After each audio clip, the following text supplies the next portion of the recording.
अस्सलाम वालेकुम to all of you. एक बार फिर लर्न यानी यूट्यूब चैनल पे आप लोग का मोस्ट वेलकम। कुल्लियात अदविया में टर्मिनोलॉजीज़ के चैप्टर में कुछ नई टर्म को आज हम लोग सीखेंगे और उसमें जानेंगे कि इस ग्रुप में कौन कौन सी दवाएं आती हैं और इस टर्म का मतलब क्या है। तो चलिए बिना वक्त ज़ाया किए शुरू करते हैं आज का ये lecture. Press the bell icon on the YouTube app and never miss another update. तो एक टर्म है जिसे हम कहते हैं दाफ़े ताफ़ुन।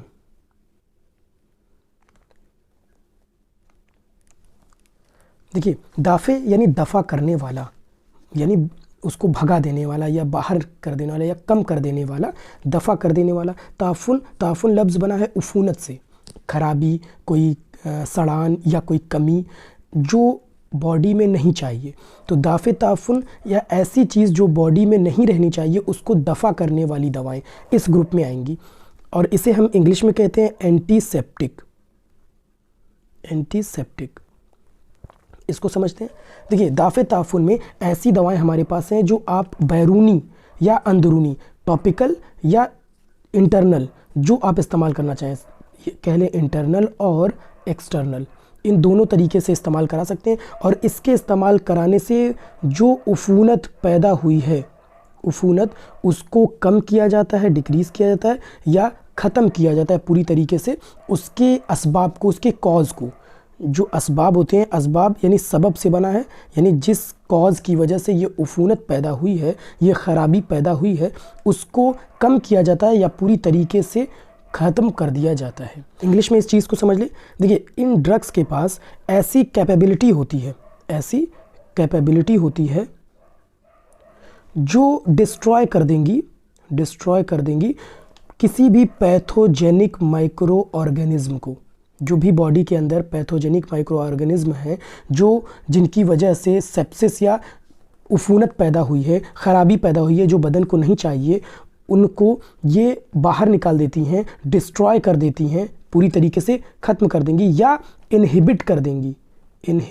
उन्हें रोक देंगी, इनहिबिट उनकी ग्रोथ एक्टिविटी को, उनके बढ़ने की, जो ज़्यादा हो रहे हैं, वो मॉर्बिड मैटर है, किसी भी चीज़ के कोई भी बीमारी कॉज कर सकते हैं, तो उनकी एक्टिविटी को पूरी तरीके से रोक देगी।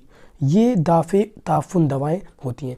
स्पेशली आपको इतना समझना है कि ये दवाएं चाहे आप एक्सटर्नल या इंटरनल इस्तेमाल कराएं तो बदन में जो भी उफ़ूनत है, जो भी पैथोजेनिक माइक्रो ऑर्गेनिज्म कुछ प्रॉब्लम कॉज कर रहे हैं, तो उनको ख़त्म कर देगी या उनकी ग्रोथ एक्टिविटी को डिक्रीज़ कर देगी।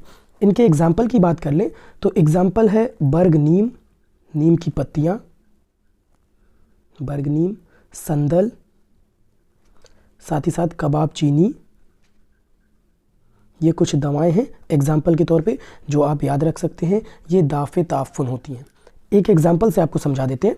देखिए, दाफ़े ताफ़ुन, अगर किसी को एक्ने हो गया है, फेस पर दाने हो गए हैं अगर, और यूनानी तरीके इलाज में स्किन अमराज जिल्द के मुतालिक ये कहा जाता है कि ब्लड में, खून में कहीं ना कहीं उफ़ूनत पैदा हुई होगी या कोई और भी बिगाड़ या कोई और कमी आई होगी, तभी ये चीज़ स्किन पर जिल्दी अमराज हो गए हैं। तो इस चीज़ को दूर करने के लिए ब्लड प्यूरीफायर का भी इस्तेमाल किया जाता है। कुछ दवाएं तो इस्तेमाल होंगी, साथ ही साथ मुसफ़्फ़ी खून अदविया का इस्तेमाल होता है। तो ये दवाएं ब्लड के अंदर की उफ़ूनत को दूर करती हैं और उसके अंदर जो भी पैथोजेनिक ऑर्गेनिज्म होंगे उनको मारती हैं या उनके ग्रोथ को इनहिबिट करती हैं, जिसमें नीम हो गया, चरैता हो गया, मुंडी, सरफूका, ये सारी दवाएं बतौर ब्लड प्यूरीफायर, मुसफ़्फ़ी खून इस्तेमाल की जाती हैं ताकि जल्दी अमराज, स्किन डिसऑर्डर ट्रीट किए जा सके। तो यूनानी तरीके इलाज का एक कॉन्सेप्ट है, स्किन पर बीमारी हुई है तो ब्लड प्यूरीफायर ज़्यादातर इस्तेमाल किया जाता है ताकि उनको ट्रीट किया जा सके। तो ये दवाएं खून के अंदर की उफ़ूनत को सही कर स्किन के बीमारियों को ट्रीट करती हैं। चाहे वो फंगल इन्फेक्शन भी हो, किसी भी तरीके का इन्फेक्शन हो, उसमें ब्लड प्यूरीफायर लोग देते हैं। मार्केट में आप लोगों ने साफ़ी का नाम सुना होगा, एक सिरप आता है साफ़ी, तो वो बहुत ज़्यादा ब्लड प्यूरीफायर के तौर पर इस्तेमाल किया जाता है। और भी बहुत सारी दवाएं हैं। तो एक एग्ज़ाम्पल से बस ये समझाना था कि जो भी खून के अंदर उफ़ूनत पैदा हुई है तो उसको भी ये दवाएं ट्रीट करती हैं। वन लाइनर की बात कर लें तो याद रखने के लिए ट्रिक है, दाफ़े ताफ़ुन इक्वल टू उफ़ूनत को दूर करने वाली। ये आपको याद रखना है, बस वन लाइन कि दाफ़े ताफ़ुन मतलब उफ़ूनत को दूर करने वाली। तो ये था आपका ओवरऑल एंटीसेप्टिक दाफ़े उफ़ूनत के बारे में। नेक्स्ट टर्म के बारे में बात कर लें तो ये है अगला दाफ़े हुम्मा। दाफ़े दैट मीन्स दफ़ा करने वाली, और हुम्मा बुखार को, बदन की या जिस्म की बढ़ी हुई हरारत, जिसे हम बुखार नाम दे रहे हैं, उसको दफ़ा करने वाली दवाएं, जिसे आप इंग्लिश में कहते हैं एंटीपायरेटिक। ठीक है, इसको समझते हैं। दाफ़े हुम्मा यानी ऐसी दवाएं हमारे पास हैं, ऐसी ड्रग्स हैं जो मुख्तलिफ़ तरीके से, किसी भी तरीके से अगर बदन की हरारत, जिस्म की हरारत अगर बढ़ गई है, उसका टेम्परेचर बढ़ गया है, इंक्रीज़ हो गया है, तो उसको ये कम कर देगी, डिक्रीज़ कर देगी। इस हरारत को ही हम बुखार नाम देते हैं। इस बुखार को ये दवाएं कम कर देंगी या एतदाल पर ला देंगी। एतदाल यानी मुअतदिल कर देना या नॉर्मलाइज़ कर देना, जो बॉडी का टेम्परेचर है उसको नॉर्मल कर देना। तो दाफ़े हुम्मा एंटीपायरेटिक्स दवाएं वो होती हैं जो बदन की बढ़ी हुई हरारत को, जिस्मानी हरारत को, जिसे हम बुखार नाम देते हैं, उसको कम कर एतदाल पर ला देती हैं या नॉर्मलाइज़ कर देती हैं। इंग्लिश में समझ लें, these drugs reduce या decrease the body temperature, body के टेम्परेचर को डिक्रीज़ कर देती हैं। एग्जाम्पल की बात कर लें तो करंजवा, साथ ही साथ खाकसी, ये सब एंटीपायरेटिक अफ़ाल रखती हैं। कसूस और साथ ही साथ नीम, ये सारी दवाएं आपको याद रखनी है एंटीपायरेटिक दाफ़े हुम्मा कैटेगरी में। अब आपको ये समझना है कि दाफ़े हुम्मा दवाएं जो बॉडी पर एक्ट करती हैं वो कुछ अलग अलग तरीक़ों से एक्ट करती हैं, तो उनके बारे में आपको जानना है। तो एंटीपायरेटिक ड्रग्स, ये दवा सबसे पहला तरीका कैसे एक्ट करती हैं, ये दवाएं मरकज़ हरारत पर, जो हरारत का मरकज़ है, थर्मो रेगुलेटरी सिस्टम, उस पर एक्ट करेंगी, और एक्ट करने के बाद जो हरारत की पैदाइश हो रही है, जो टेम्परेचर बढ़ रहा है, उसकी पैदाइश में कमी ला देंगी, तो टेम्परेचर डिक्रीज़ हो जाएगा। यानी ओवरऑल थर्मो रेगुलेटरी सिस्टम पर ये दवाएं एक्ट करके बॉडी के टेम्परेचर को, बुखार को कम कर देती हैं।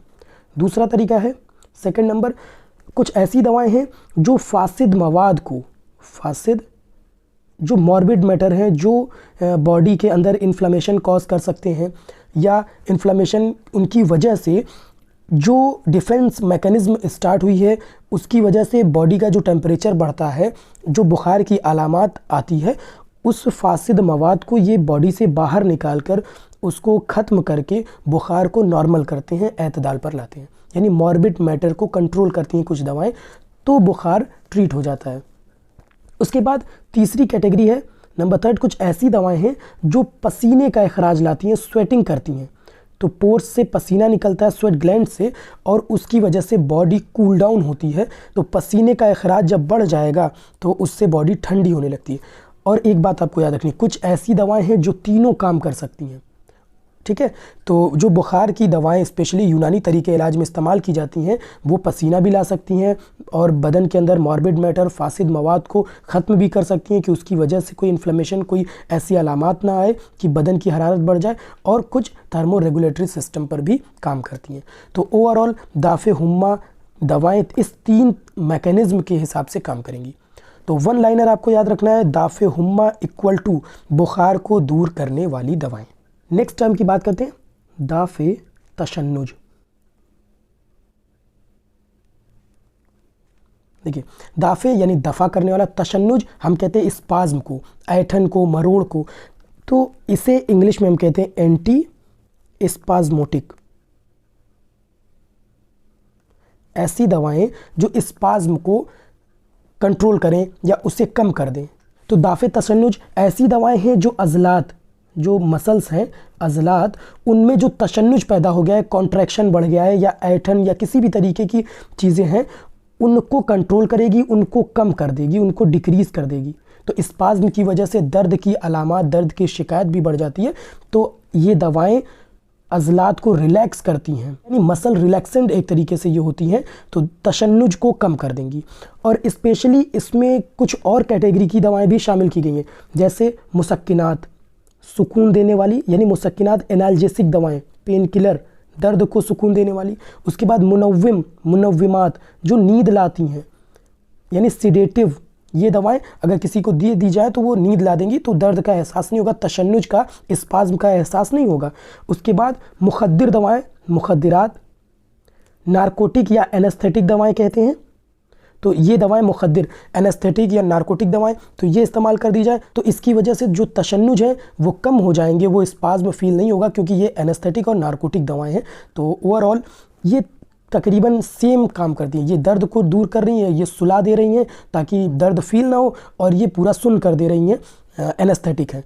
तो ये सारी दवाएं भी असल में आप तीनों अलग अलग पढ़ते हैं ये, लेकिन ये 3 दवाएं भी, ये 3 कैटेगरी भी दाफ़े तशन्नुज का काम करती हैं। अब एग्ज़ाम्पल की बात करें तो एग्ज़ाम्पल में सबसे पहला अफ़यून।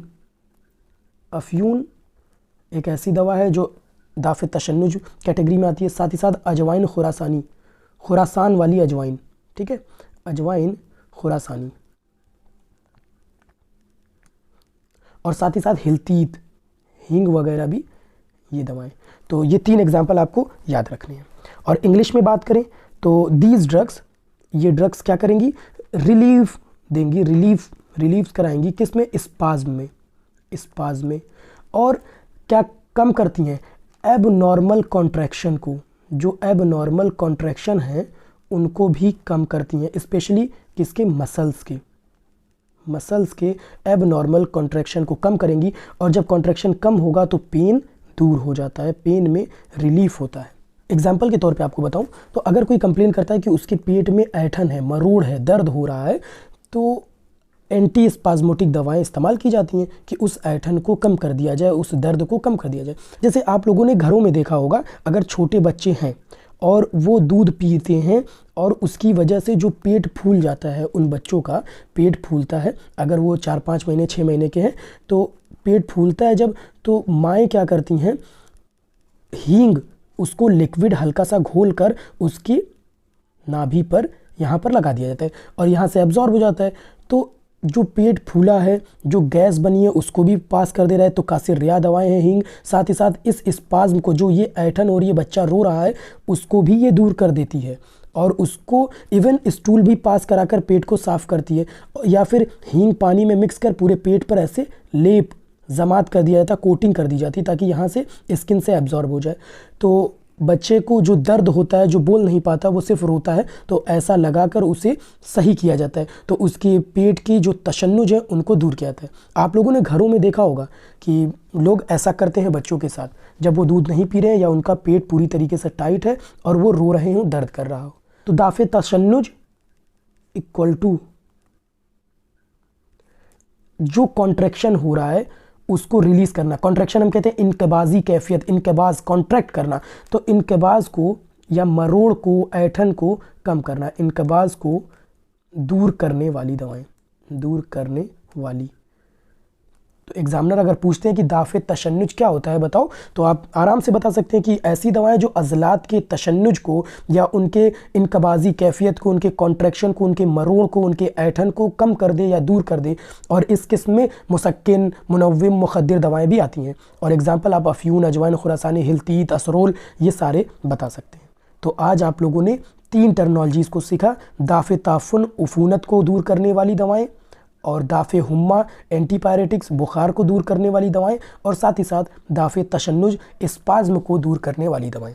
तो उम्मीद करते हैं कि आपको आज का ये लेक्चर पसंद आया होगा, और अगर अच्छा लगा हो तो अपने जूनियर को, अपने बैचमेट को शेयर कर सकते हैं ताकि वो भी इन चीज़ों को पढ़ें और अपने कॉन्सेप्ट को क्लियर करें।